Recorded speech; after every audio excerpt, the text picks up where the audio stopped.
తెలుగు భక్తి మార్గం ప్రేక్షకులకు నమస్కారం అండి. వీడియోలోకి వెళ్ళే ముందు ఒకే ఒక విషయం. వీడియోని దయచేసి లైక్ చేయండి. మీరు లైక్ చేయడం వల్ల వీడియో మరో 10 మందికి రీచ్ అవుతుంది. సో, దయచేసి వీడియోని లైక్ చేసి ఛానెల్‌ని సబ్స్క్రైబ్ చేసుకోండి. ఇక వీడియోలోకి వెళ్తే తేదీ 27/7/2024 అంటే నిన్న 84,173 మంది భక్తులు శ్రీ కలియుగ దైవం శ్రీ వెంకటేశ్వర స్వామి వారిని దర్శించుకున్నారండి. 32,519 మంది భక్తులు తలనీలాలు సమర్పించుకున్నారంట. 3,50,00,00,000 హుండీ కానుకలొచ్చాయంటండి. 31 కంపార్ట్మెంట్స్‌లో వెయిటింగ్ అంటండి. జనాలు వెయిట్ చేస్తున్నారంట. సో, వాళ్ళిక్కడ మెన్షన్ చేశారు.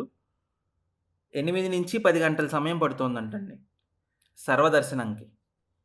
సర్వదర్శనంకి 8-10 గంటలు సమయం అనేది పడుతోందంట. మొన్న 26 తారీఖు 65,980 మంది భక్తులు వెంకటేశ్వర స్వామిని దర్శించుకుంటే, నిన్న 84,000 మంది భక్తులు దర్శించుకున్నారండి. చాలా పెరిగారు భక్తులు. లాస్ట్ 1 వీక్‌తో పోలిస్తే ఈ నిన్న మాత్రం చాలా భక్తులు బాగా పెరిగారండి. అది మీరిక్కడ చూడొచ్చు.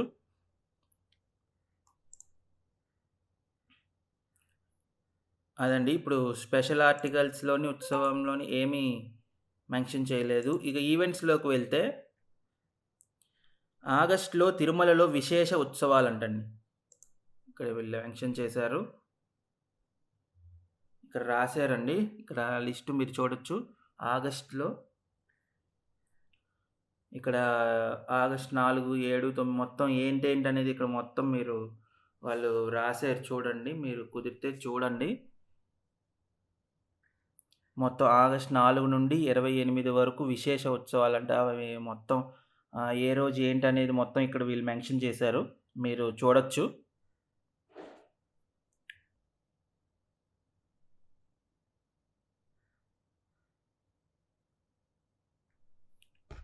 అదండి.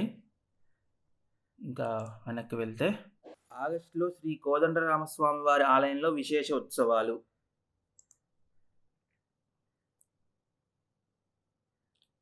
సేమ్ అదేనండి. అక్కడ ఇచ్చింది, ఇక్కడ కూడా అదే ఇచ్చారు. కోదండరామస్వామి ఆలయంలో సేమ్ ఆగస్ట్ విశేషోత్సవాలు, అదే విశేషోత్సవాలు ఇక్కడ కోదండరామస్వామి ఆలయంలో కూడా జరుగుతాయంట. తిరుపతి శ్రీ కోదండరామాలయంలో ఆగస్టు నెలలో పలు విశేష ఉత్సవాలు జరగనున్నాయి. వాటి వివరాలు ఇలా ఉన్నాయి. ఆగస్టు 1వ తేదీ పవిత్ర సమర్పణ, ఆగస్టు 2వ తేదీ పవిత్రోత్సవాలు ముగింపు, ఆగస్టు 3, 10, 17, 24, 31వ తేదీల్లో శనివారం సందర్భంగా ఉదయం 6 గంటలకు శ్రీ సీతారామ లక్ష్మణుల మూలవర్లకు అభిషేకం నిర్వహిస్తారటండి. ఆగస్టు 3, 10, 17, 24, 31 అంటే ఆ తేదీలు శనివారం సీతారామ లక్ష్మణులకి మూలవర్లకు అభిషేకం నిర్వహిస్తారట. ఆగస్టు 3న ఇక్కడ చూడొచ్చు.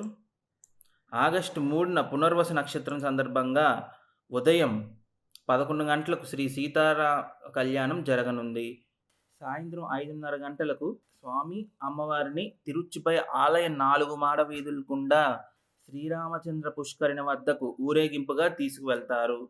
సాయంత్రం 6:30 ఉంజల్ సేవ నిర్వహిస్తారు. ఇక్కడ రాశారండి.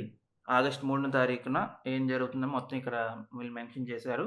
ఆగస్టు 4న అమావాస్య సందర్భంగా ఉదయం 8 గంటలకు సహస్ర కలశాభిషేకం చేపడతారు. రాత్రి 7 గంటలకు హనుమంత వాహన సేవ జరగనుంది.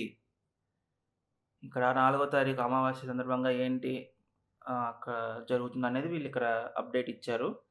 ఇంకా ఆగస్టు 19న పౌర్ణమి సందర్భంగా ఉదయం 8:30 గంటలకు అష్టోత్తర శతకలశాభిషేకం నిర్వహిస్తారు. సాయంత్రం 5:30 గంటలకు ఆలయం 4 మాడ వీధుల గుండి శ్రీరామచంద్ర పుష్కరిణి వరకు తిరుచి ఉత్సవం నిర్వహిస్తారు.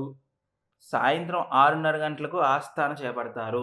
ఇక్కడ 19వ తారీఖు పౌర్ణమి సందర్భంగా కూడా ఇక్కడ విశేషంగా పుష్కరిణి వద్దకు తిరుచి నిర్వహిస్తారటండి.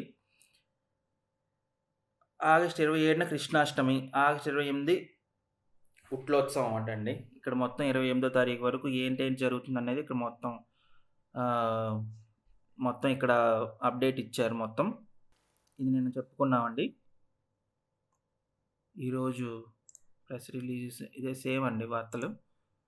సో, ఇవండి ఆగస్టులో తిరుమలలో విశేష ఉత్సవాలు శ్రీ కోదండరామస్వామి ఆలయంలోని మరియు తిరుమలలో కూడా. ఇదే ఈరోజు విశేషమైన వార్త. సో, అదండి. భక్తుల రద్దీ అయితే పెరిగింది. ఇక్కడ మీరే చూడొచ్చు. మొన్న 65,000 నిన్న 84,000 మీరు ఇక్కడ చూడొచ్చు. అదండి ఈరోజు తిరుమల వార్తలు. భక్తుల రద్దీ అయితే పెరిగింది. మీరు తిరుమల వెళ్ళాలనుకుంటే అది చూసుకొని, ప్లాన్ చేసుకొని వెళ్ళండి. అదండి ఈరోజు తిరుమల వార్తలు. మరింత భక్తి సమాచారం కోసం మా తెలుగు భక్తి మార్గం ఛానల్‌ని లైక్ చేసి, షేర్ చేసి, సబ్స్క్రైబ్ చేసుకోండి. ధన్యవాదాలు.